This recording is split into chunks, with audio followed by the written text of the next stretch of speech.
este hecho de retraso de 2-3 años, claro, esto ha sido nefasto para ellos porque después es muy difícil de poderlo recuperar. Esto es lo que se llama empezar un baile con el pie cambiado.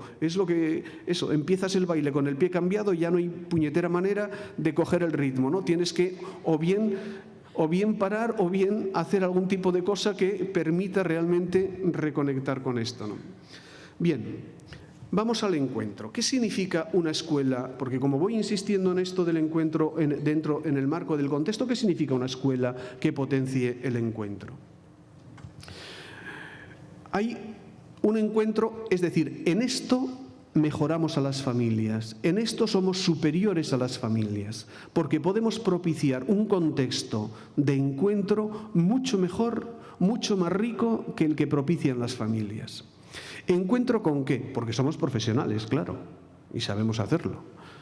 ¿Encuentro con qué? Consigo mismo. Los niños pueden encontrarse consigo mismo de otra manera. Por eso estudian su cuerpo, por eso se dibujan a sí mismos, por eso ven a los otros, por eso se reconocen, por eso hacen motricidad, por eso hacen todo ese tipo de cosas que les lleva a una visión de sí mismo distinta de la que tiene y también de las otras personas. Y por eso es tan rico y tan interesante el hecho de que entren en contacto con personas distintas en el contexto donde están.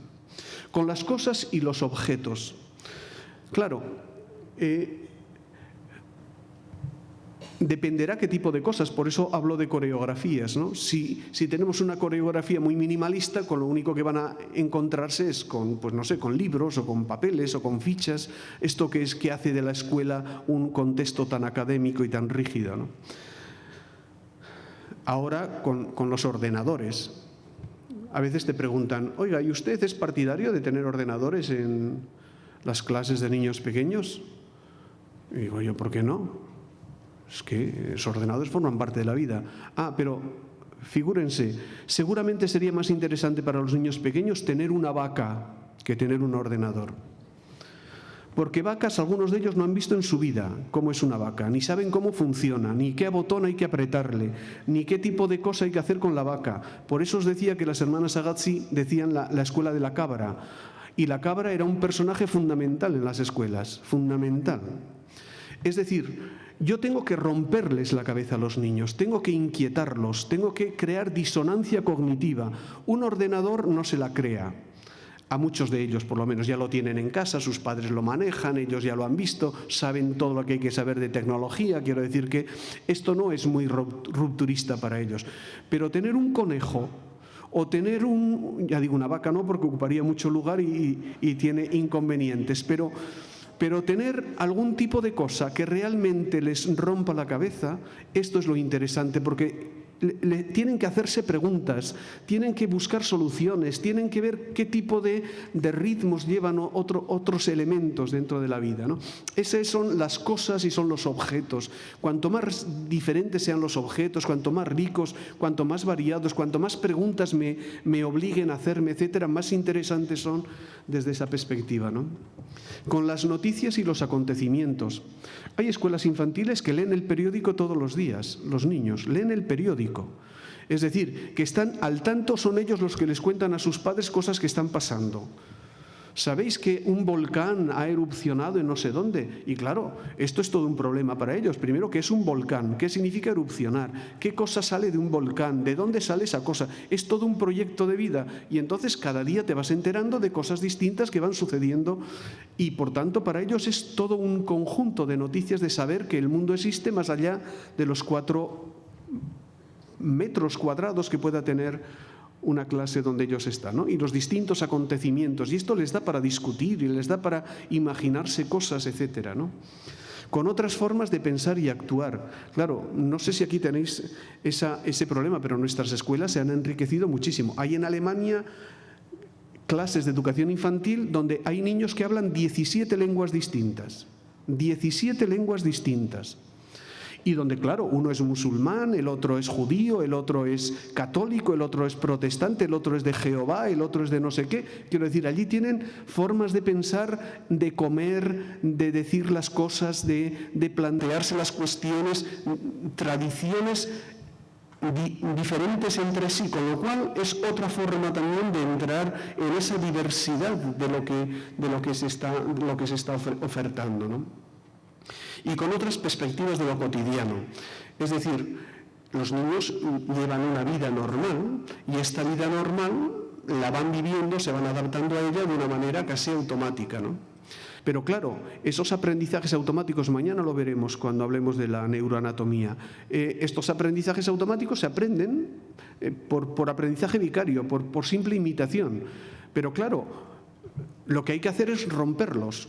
Uno de los proyectos más interesantes que hicimos nosotros fue hacer una maqueta del camino que los niños recorrían cada día desde su casa a la escuela. Porque claro, estaban acostumbrados a ir todos los días de su casa a la escuela, pero nunca se habían pensado que había edificios y que uno era más grande y que otro era más chico y que uno era rojo y que otro era una tienda de comestibles y que el otro era un bar. Y entonces, es decir, repensar lo cotidiano desde un punto de vista interesante.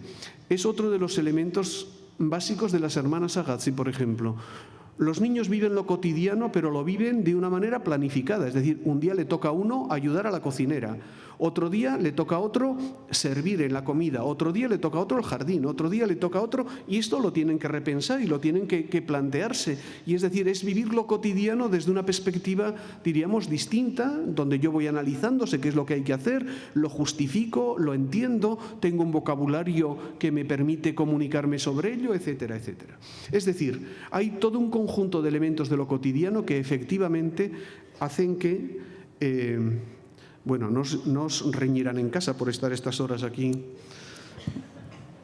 En fin, que hacen que la escuela realmente tenga capacidad de ofertar cosas que la familia no podría ofertar. Pero claro, para esto tenemos que ser capaces de hacer cuestiones y de hacer cosas que sean interesantes para todos, ¿no? Bien, ahí es donde entra el currículo. No me va a dar mucho tiempo para hablar, pero en el fondo el currículo no es más que una carta de derechos. Es decir, si nosotros decimos que la educación es un derecho, lo más interesante que ha pasado políticamente en los últimos años es pensar que es un derecho de los niños, no es un derecho de las familias. Es decir, ¿en qué medida nosotros, diríamos, damos cuerpo a ese derecho? Porque decir que es un derecho en realidad no significa nada. También el trabajo es un derecho y hay mucha gente que no tiene trabajo, ¿no? O la casa es un derecho y hay mucha gente que no tiene casa. La cuestión es, reconociendo que sea un derecho, ¿a qué me da derecho este derecho? Es decir, esto nos pasa en sanidad. Ya sé que tengo derecho a la salud, pero ese derecho a la salud me permite que me arreglen los dientes. Porque si no me arreglan los dientes, claro, ya se achica ese derecho. Y si además tampoco puedo hacerme una operación complicada porque no entra dentro de mi catálogo de derechos, por eso concretar un currículum escolar es concretar a qué tengo derecho. Tengo derecho a un desarrollo musical, tengo derecho a un desarrollo de la psicomotricidad, tengo derecho a un desarrollo lingüístico, tengo derecho a todo aquello que me reconoce el currículum como carta de derechos. Como carta de derechos. Por eso es importante tenerlo, no tanto como una prescripción burocrática de las cosas que tengo que hacer, sino como un conjunto de derechos a los que yo tengo que acudir. Fijaos. Claro, esto es a lo que lleva a un proyecto escolar, a un proyecto escolar. A veces hacemos ese proyecto, tenemos ese proyecto, pero nos lo planteamos así como una cosa propositiva que estaría bien, por eso los proyectos son todos magníficos. La cuestión está, oiga usted, ¿y si su escuela no cumple con su proyecto? Usted está diciendo que la escuela va a tener una educación individualizada. Ese proyecto o ese derecho que usted reconoce o esa idea que incluye en su proyecto, esto lo convierte usted en una obligación para usted misma y por tanto le podrían reclamar si no atiende ese derecho. Es decir, ahora el currículum a veces dice que incluye música, pero claro, nadie es capaz de dar música o no se da música. Entonces, ¿qué carajo de derecho es ese? Si está en el currículum pero luego nadie me enseña música. O si tengo derecho a aprender inglés desde los 3 años, pero si me da inglés una persona que no sabe ni castellano, ¿qué inglés voy a aprender? Es decir, Claro, por eso los gobiernos a veces son muy cicateros con el currículum en educación infantil, porque saben que esto les obliga mucho. Es decir, si yo reconozco que en la educación infantil se van a trabajar determinado tipo de ámbitos, tengo que buscar los medios para que estos ámbitos se trabajen, porque es que si no, los padres me podrán reclamar. Es decir, esta es un poco la idea de currículum, y por eso, en la misma medida en la que yo identifico ámbitos de desarrollo que son ámbitos, diríamos, que se conciben como derechos de los niños, en esa misma medida tengo que tener recursos para poderlos desarrollar, operativizar, ¿no? Bien, y en ese sentido, bueno, hay toda una serie de elementos que tienen mucho que ver con lo que es la educación infantil. La diversidad de los estímulos. Decía antes que uno tiene que buscar elementos que, diríamos, vayan potenciando nuestras capacidades de una manera equilibrada. Que sean experiencias formativas diversas y ricas en ese sentido, ¿no? Que exista una continuidad. El currículum también tiene esa característica, es un proceso que se va desarrollando con una cierta continuidad. Por eso implica la idea de proyecto. Un proyecto es cuando uno tiene en la cabeza el conjunto de la cosa que quiere hacer, ¿no? Es la diferencia entre irse de vacaciones con proyecto e irse de vacaciones sin proyecto. Si yo me voy de vacaciones con un proyecto, yo ya sé a dónde quiero ir, cuántos días voy a estar, qué tipo de cosa quiero hacer, etcétera. Tengo en mi cabeza un proyecto. Yo puedo salir sin proyecto. Hasta donde llegue, según me vaya saliendo las cosas, según vaya... En educación infantil a veces hay gente que defiende el no proyecto, es decir, cada día lo que surja. Entonces ya se me irá ocurriendo cada día, pues si un día los niños me proponen esto, haré esto, si otro día me proponen otra cosa, haré otra cosa.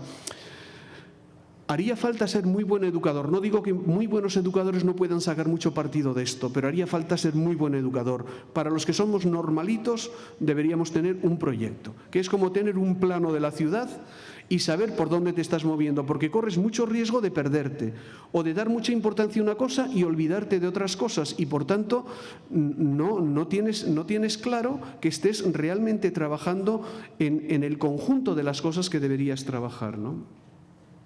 Bien, y en tercer lugar, esa alfabetización cultural que la escuela infantil provoca. No sé si habrá alguien de Uruguay. La escuela más interesante que he conocido de educación infantil estaba en Montevideo. Era una escuela judía. Y seguramente lo que la hacía una gran escuela era la gran implicación de la comunidad en la escuela. Es decir, realmente tenía un defecto, que era judía. Quiero decir, que era judía no, en el sentido de que se reducía a lo judío, ¿no? Y por eso los niños vivían el judaísmo, vivían todo el ciclo anual judío, vivían... Esto era lo que yo encuentro de más dificultoso, porque claro, la vida es más allá de lo que significa el modo de vida judío. Pero había tal implicación de los padres, había tal juego de los niños, estaban tan metidos en todo, estaban viviendo de tal manera aquello, que uno se sentía ya como diciendo, esta es la escuela infantil que uno podría soñar, ¿no? En ese sentido, de ver cómo todo estaba funcionando con esa riqueza, con esa intensidad afectiva, emotiva, de recursos, de todo lo que estaba sucediendo. Pero esto lo he visto también en Brasil, en lugares muy perdidos del mundo. Quiero decir que había toda una gran implicación cultural. Los niños pequeños, a los congresos como este, venían 3 o 4 grupos de niños pequeños que se preparaban para ellos, era toda una fiesta, nos cantaban, nos bailaban, vivían el congreso más que los congresistas. Quiero decir que era una cosa para ellos interesantísima, hacernos ver cómo se canta aquí, qué canciones, qué tipo de cosas somos capaces de hacer, cómo estamos, es decir, vivir mucho la vida que está en su entorno, ¿no? Esto lo han trabajado mucho los italianos. En Italia, por eso os decía, quizá lo que nos falta para la futura escuela ideal es destruir un poco esa idea que tenemos de escuela como un contexto cerrado. Esto de los muros que decía antes, allí estaba exagerado, pero muros hay en todas partes. Es decir, y se justifican los muros diciendo es para que los niños no salgan fuera y no los atropellen los coches. Y efectivamente, esa puede ser una buena función, pero hay toda una función simbólica que hace que la escuela diríamos, sea algo distinto a lo que está fuera. Hay una cosa que es el mundo, esa otra cosa, la realidad, y hay otra cosa. El nuevo ministro de Educación español, que es un profesor de metafísica, dice que cuando los educadores hablamos de la realidad, hacemos así un gesto, la realidad hacia donde están las ventanas, ¿no? La realidad, como queriendo decir, no, es lo que está fuera de la escuela, lo que está fuera de la universidad, la realidad, ¿no? Y dice, claro, pero la realidad también somos nosotros, quiero decir, y la realidad no tendría por qué estar fuera de la escuela, pero efectivamente la escuela se ha concebido como un ecosistema, diríamos, como un oasis, es el modelo oasis de escuela. Tenemos escuela y luego está el mundo, la realidad, esa otra cosa que está más allá de las ventanas, ¿no? Y claro, si fuéramos capaces de romper esto, haríamos una escuela mucho más interesante. Es decir, ellos le llaman sistema formativo integrado. Y ese sistema formativo integrado significa que la escuela funciona con el conjunto de la comunidad, no funciona al margen de la comunidad. Y si en el barrio tenemos un museo, el museo no es algo que está al margen de las escuelas, hace su programación contando con las escuelas y los niños van al museo. Y se organiza el trabajo en la escuela en función de exposiciones que va a haber en el museo y por tanto los niños tienen posibilidad de contactar con el pintor que va a exponer en el museo y hacer cuadros igual que él. Os juro por Dios que a veces no se distinguen los cuadros que hacen los niños de los que hace el pintor, cuando está bien trabajada la cosa. Es decir, que hace poco, la semana pasada estuve en Nueva York y fijaos, una ciudad como Nueva York me llamó muchísimo la atención, no sé si habéis tenido esa experiencia. Tú puedes ir por cualquier calle de Nueva York y posiblemente te vas a cruzar con 3 o 4 grupos de niños que van con sus profesores, de distintas edades, desde niños de 3, 4 años que van agarraditos de la mano en filas de 2 en 2, pero muchísimos grupos de estos, ¿no? Pero esto pasa, bueno, en Italia, en cualquier sitio, ya muchas de las actividades que hacen en las escuelas están fuera de las escuelas, ¿no? Los laboratorios y estas cosas están distribuidos en la ciudad y entonces ciencias se hace en un sitio, música se hace en otro sitio, es decir, ya lo distribuyen por distintos lugares. Pero en España también hay ciudades, Palma de Mallorca, por ejemplo, que es un modelo en esto. En Palma de Mallorca uno se puede tropezar en la calle, pues eso, a lo mejor en una mañana con 25 grupos de niños de distintas escuelas que salen con sus profesores a sitios distintos. Unos irán a un parque, otros irán a una iglesia, los otros están haciendo un proyecto de no sé qué, los otros van a hablar con no sé cuántos. Es decir, la ciudad se ha tomado como un elemento, diríamos, que forma parte de la vida, de esa vida cotidiana que uno trata de recuperar con los niños. Fijaos, claro, qué interesante es esto. Y ya no digo solo en la ciudad, pero lo mismo podríamos hacer mucho más fácil si estamos en una zona rural, en un pueblo, si estamos haciendo, ahí ni siquiera tenemos el problema de tener que ir agarrados de la mano por miedo de que se me escape un niño, porque lo tengo todo mucho más controlado, ¿no?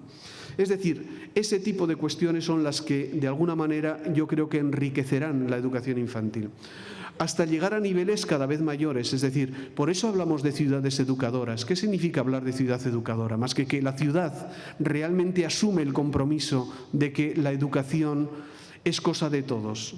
Ya sabéis el dicho masái ese, que para educar a un niño hace falta toda la tribu. Pues efectivamente, para educar a los niños hace falta toda la ciudad, o toda la aldea, o todo el municipio donde estemos, ¿no? Y esto nos llevará a más.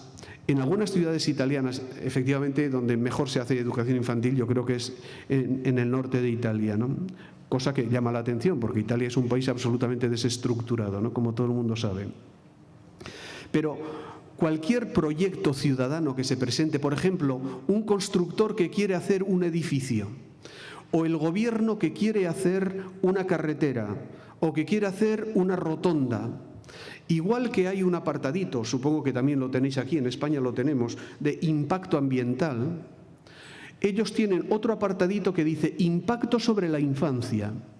Es decir, esta carretera que usted va a hacer, ¿cómo va a afectar a los niños pequeños? ¿Les va a impedir pasar por allí? ¿Va a hacer que el ruido, la contaminación estropee el trabajo que estamos haciendo? Es decir, haga un análisis de impacto sobre la infancia que va a tener este tipo de cosas que ustedes pretenden desarrollar aquí, ¿no? Claro, esto significa que es una ciudad que realmente ha asumido que la educación, que la calidad de vida de los niños pequeños es un elemento importante para todos los que viven allí, ¿no? Tomémoslo como utopía. También para nosotros esto es una utopía. Ya bastante tenemos con que hagan impacto ambiental, porque algunos hasta se lo quieren saltar, ¿no? Pero de alguna manera entender que esa es un poco la cuestión y la preocupación de todos. Claro, nos quejamos, los padres no participan en la vida escolar, pero es que la escuela se hizo un muro, se construyó sobre elementos, diríamos, que teníamos que resolver los profesionales como tales profesionales, y hemos ido dejando fuera a otros elementos de la ciudadanía que nos vendrían muy bien para poder desarrollar nuestro trabajo, ¿no? Bueno, solo una palabrita sobre los educadores, porque claro, ya os decía antes, todo esto no tendrá sentido por mucho, diríamos, dinero que nos dé el Banco Mundial o por mucho dinero que los gobiernos dediquen a educación. Es decir, el dinero no hará que la educación funcione mejor. O la hacemos nosotros, la propiciamos nosotros como educadores, o no será posible realmente una mejor educación. Por eso tiene tanta importancia la formación docente, ¿no? Que va a depender de dos cosas esto. La formación tampoco es una formación académica. Más formación académica no mejora las escuelas. Por eso también el pensar, nosotros ya pasamos de los institutos que tenéis la formación de profesores a la universidad. No hacemos mejores profesores en la universidad de lo que se hacían antes en los institutos. Y por mucho que queramos darles más años de universidad, esto no mejorará el trabajo que ellos van a hacer. Es decir, la formación de los profesores tiene que venir sobre la reflexión sobre su propia práctica, sobre la evaluación que hagan de lo que están haciendo. Esa es la cuestión, y ahí está la madre del cordero. Por eso, quizá la línea fundamental de trabajo en el futuro tiene que ser la documentación. Todo lo que se hace en las escuelas infantiles tiene que documentarse, y tiene que documentarse de manera tal que después podamos volver sobre ello para poder revisar lo que hemos hecho, para poder hacer un análisis del tipo de trabajo que estamos desarrollando y para poder introducir los reajustes que estos puedan. Fijaos que he citado muchas veces Italia y el norte de Italia como uno de los sitios donde mejor educación tienen. Son los profesores peor formados de toda Europa. Desde el punto de vista de la formación inicial, los peor formados de toda Europa. Algunos ni siquiera van a la universidad, es decir, se forman en el secundario, y al acabar el secundario tienen un tipo de formación muy básica. Pero claro, tienen una formación permanente absolutamente fuerte, y esto es realmente lo que los hace creativos, los que los hace saber y aprender de las cosas que son importantes para ellos, ¿no?